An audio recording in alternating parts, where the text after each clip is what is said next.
Ebrahim Raisi, উনি ইসলামের পক্ষে অনেক কথা বলেছেন, ইসলামের পক্ষে অনেক কাজ করেছেন। যদিও সকলে বলে ইরানের মানুষরা বেশিরভাগ ক্ষেত্রে আপনার শিয়া মতবাদ আছে না নাই, আমরা জানি না সকলে।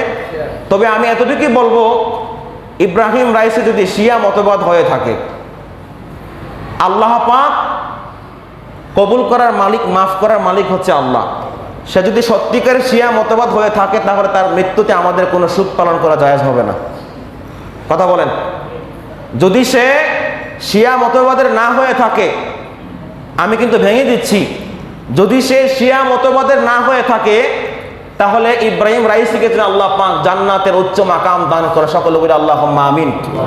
আমি আবারও বলছি, ইরানের প্রেসিডেন্ট যদি শিয়া মতবাদের হয়ে থাকে, তার সম্পর্কে দোয়া করার কোনো অধিকার আমাদের নাই, তার সম্পর্কে দোয়া করার কোনো অধিকার আমাদের নাই।